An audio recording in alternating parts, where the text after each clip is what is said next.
You have to split your employee files into basic import file and extended information, background information, and biographical information, all these things. So once you have all those files available with you, right, there are two options to import, guys. One is like you can individually load the data for each options, and I'll tell you the sequence, what sequence you have to follow this. There is a specific sequence that you have to follow. And the other option with respect to your B1402 release is you can zip all those files into a zip folder, and you can just load the zip folder, which is called as a composite import. It should be somewhere here, guys. You can see here, composite zip upload. You can use this file, you can use this option to import all your employees data in a single shot into your SuccessFactors system, guys. And you see here, yes sir, go ahead. For that zip file, do they have the what is the, so if there are 15 files, right? Yes. So it will automatically pick based upon the naming convention? No, you don't need to worry about your file naming convention. The internally the file should have these formats. Okay. The columns, right? The column should be with respect to these options. Okay, that's good. Yeah. Another one is, you said that the integration with the HCM system. So, to my knowledge, if you have an EC, you won't have an SAP at all. The whole point would be a data migration. So exactly, yeah, one-time migration. So there is no. I just want to make sure that there is no integration tool that, okay, from SAP it will automatically come over here, because it doesn't make any sense. Yeah, at least with respect to your employee data, yes, you don't need to do a real-time integration. It's all like one-time migration. Your employee data should be going to push it to employee central module. It's a regular data migration, which whatever system it is. Yeah, exactly. Yes, whatever the system you are newly implementing, right? You have to migrate your data, right? It is going to be in the same fashion, guys. I got a quick question. You said that the employee central is a different instance. One second, guys. One second. Just a second, guys. Sorry.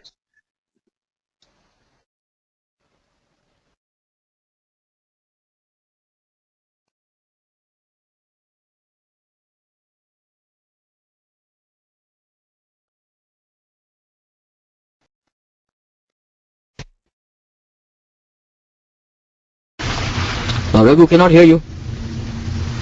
Hello?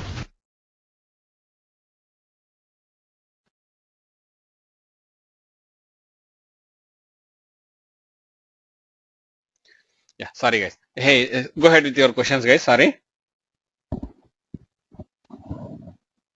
Hello? Raghu, yeah, I just wanted to catch up. You said the EC, Raghu.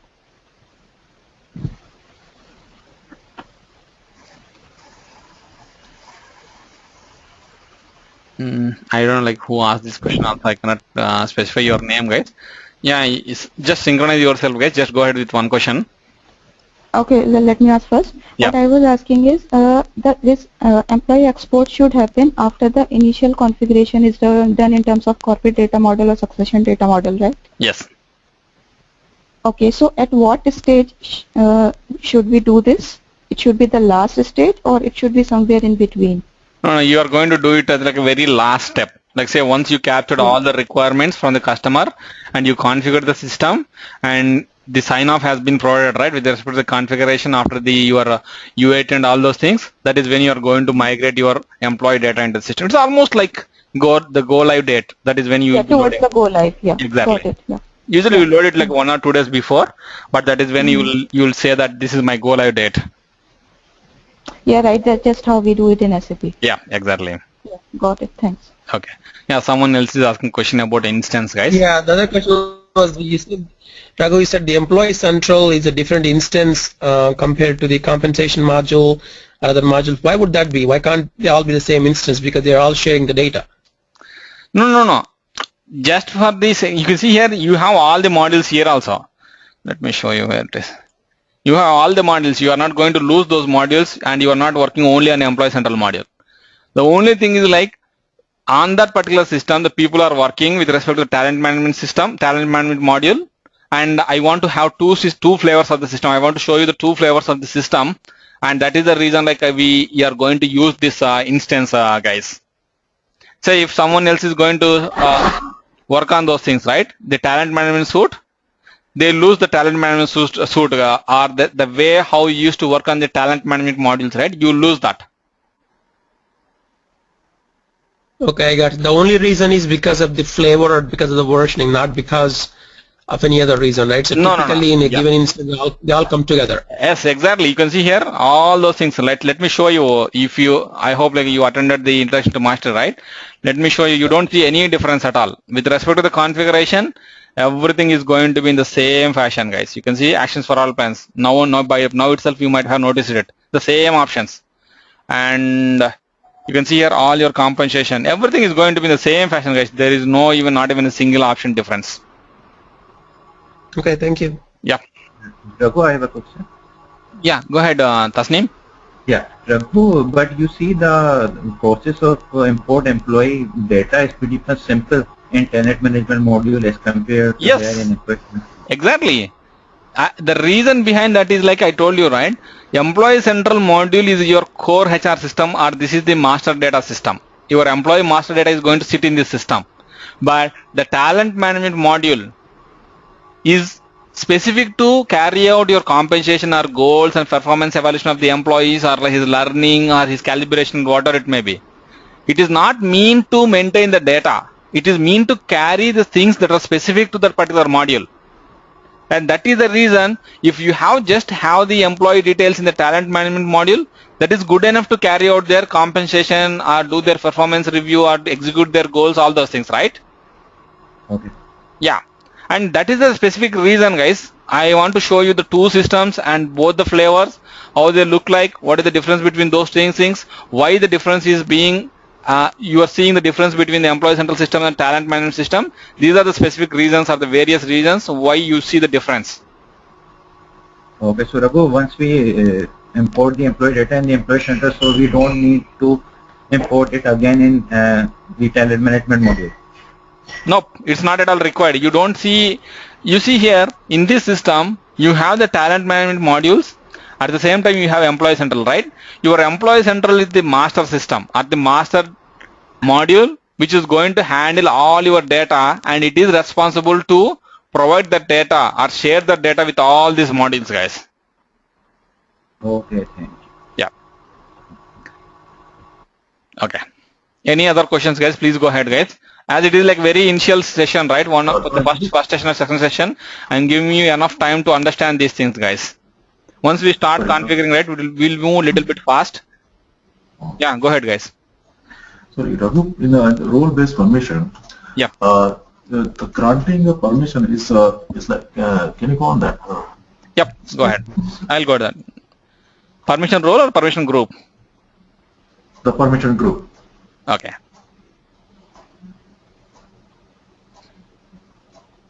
Okay. Yes. So is it on that basis of like the employee manager and employee manager too? The like it's a IT system system ID, and then after system administration, the managers and admin. No, you're talking about hierarchy. Yeah. No. It is nothing to do with your employee hierarchy or the reporting hierarchy, guys. All right. Yep. You are not going to. The permissions are different, isn't it? Because the IT system ID must be an extra permission than the admin user. Yes, exactly. That is how it is going to be. Yeah. But here, you are not going to differentiate any hierarchy. At the permission groups, yes, you have an employee permission group, and then you have the manager's permission group, and then you have, like, say, business unit head permission group, and then over that you might have IT admin permission group. Over that you have the system administrator, local system administrator permission group. Over that you might be having like a security system administrator group. You can have n number of permission groups, but it's not like a hierarchy. You cannot build a hierarchy with your permission groups or permission roles. Everything is like independent thing. All right. Thanks, Raghu. Okay.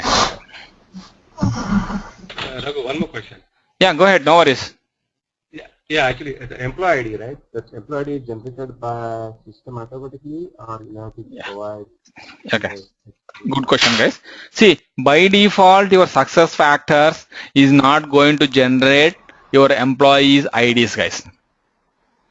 And yes, we all from SAP HCM background, and we want to generate the employee ID. By default, the personal number should be by default should be generated by the system. That is what we expect from the core HR system, right? Yes, you can configure the system in such a fashion. I'll show you how to configure that. Basically, what you are going to do is like we are going to define an object called as sequence number, and we'll define, yes, my employee ID should start from like say 10,000, and it should keep on grow one by one. Let's say when you add a first employee, it should be 10,001. When you add second employee, it should be 10,002. Basically, like you are numbering your number range in employee in success. Sorry, guys. In the number range in your SAP, right? It is going to work in the same fashion, guys. But the way we do that is a little bit different than SAP. We go to SPRO and we define the number ranges, right? It's not like that. I'll show you like under the administrator tool itself, you can define all those things. The one more question. Let's suppose I have two countries. One is US and one is in India, and both is having different numbering. Yes. Format. Like US is following different, like external. Yes. India is following internal number. You can do that. You can do that, right? Yes, yes, you can do that. How does the data store? They are stored in the same instance or is it different? Pardon, the last sentence are not audible.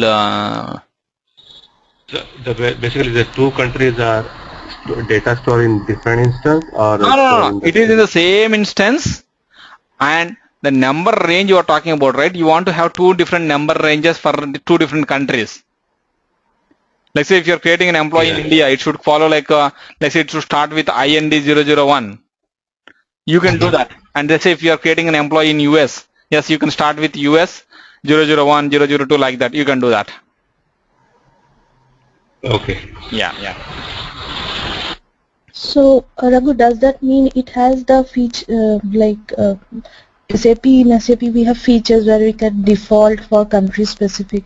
So can we do such kind of things here? Yes, you can do that. What is happening is like in the employee central model, you have something called as a business rules engine, guys. The business rules engine will help you to differentiate all these country specific things or things that you want to achieve, like either the number range or accessing, or like say if you are creating a position and you want to restrict those positions to certain group of employees, you can do that. So all these kind of settings or all these kind of conditions can be met using your business rules. Let me show you how it looks like so that you will get an idea of that. I'm not going to take much time, guys. Let me show you very quickly. Configure business rules, yes. And let me take one rule here.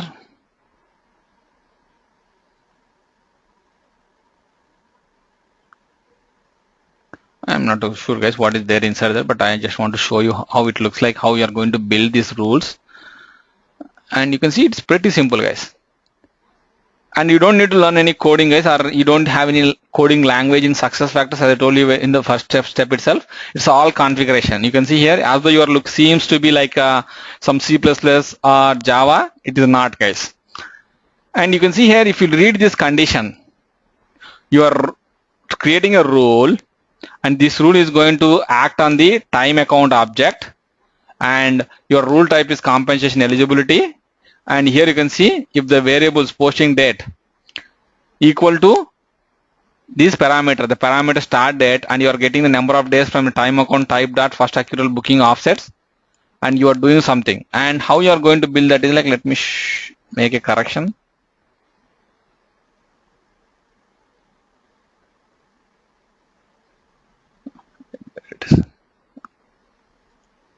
Yeah, you can see here, you just go here, and let's say if you want to change something, let's say I don't want to take the decision, set the posting date. I want to set the, click on these things. Let's say I want to set the posting type to be equal to entitlement.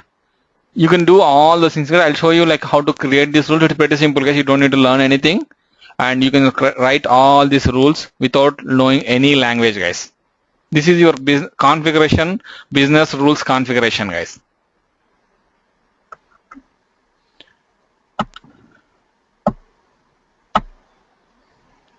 Hey, does it answer your question, guys? I know like we haven't done these things, but we are going to work on all those things, guys. Raghu, this is there in the material which you have sent?